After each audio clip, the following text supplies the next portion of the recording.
Hello, my name is Milton Price, and I am completing my policy video on an article that I read. Um, and the article is entitled Lab Technician to be Released from ICE Detention in Tacoma, Washington. Um, the person that is being discussed in this article, her name is Luann Dixon.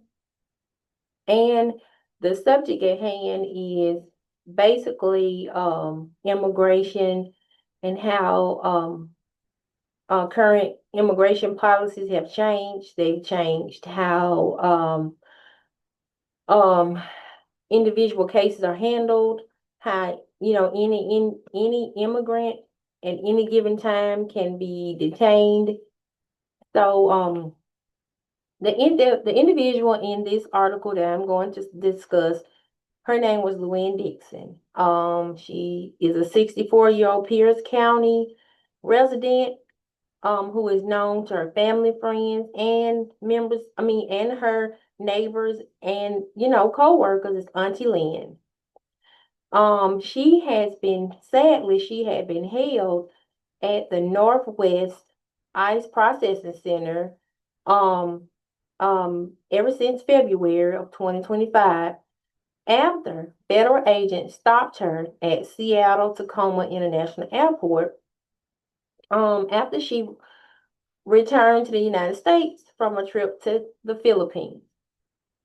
I want to give you a quick overview um, of Mrs. Dixon. Um, she has lived in this country for 50 years. She had built a life here. She considered America her home. She was suddenly taken into ICE custody for no apparent reason. Like I said, she has lived in the U.S. most of her life. She raised a family, and she considered this country her home. She describes the experience as I think anyone else would as hell. Miss Dixon experience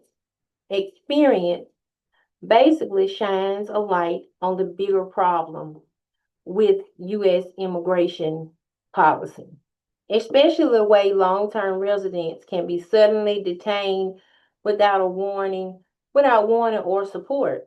Her experience basically is a call to treat immigrants with dignity and to rethink how the immigration system handles people who have spent decades calling America home. Um, I have went back and I researched and I have found three immigration policies that I think relate to this issue. Um, three of them are executive orders that were signed by President Trump in January. The first one is Executive Order 14159, and it's titled Protecting the American People Against Invasion. Now, this order, signed by President Trump in January of 2025, has amped up immigration enforcement. It made it easier for the government to quickly deport people without giving them a court hearing. It required it has required it has caused more people to be locked up in immigration detention while their cases were being processed. It has also given more power to local police to now act like immigration agents. The second executive order is Executive Order 14165, and it's entitled Securing Our Borders. Okay, and this is another 2025 policy, well, I would say executive order that ended the policy of letting some immigrants wait outside of detention while their cases move through the system. Um, Securing Our Borders has demanded that immigrants be kept in custody until their case was over. This particular policy has also ordered that DNA be collected from people caught crossing the border. Now, the last policy, or I would say executive order that I think relates to this particular media issue is the Lakeland Riley Act. And this is a law that was written in 2025. This law says anyone in the U.S. without legal status who is accused of a serious crime like theft, assault, or causing injury or death may be detained. Um, it also expanded the detention center at Guantanamo Bay to make room for more of these high priority cases. And I know some of you may say, why does this matter? It matters because these policies create an environment where even long-term residents who have lived peaceful and productive lives in America can suddenly be detained, sometimes without a clear path to fight their case.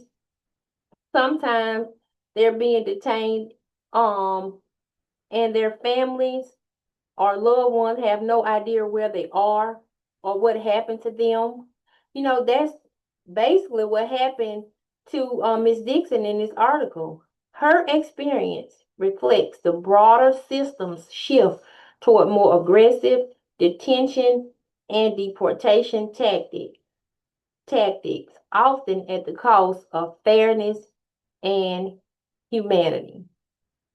So I have listed a link below. I am hoping that each and every one of you will take time to read this article so you can get a clear understanding of what Miss Dixon experienced, and maybe you can relate to how she felt, because it's different when you um you may watch this on the news and hear it happening to other immigrants, but this to me hits close to home.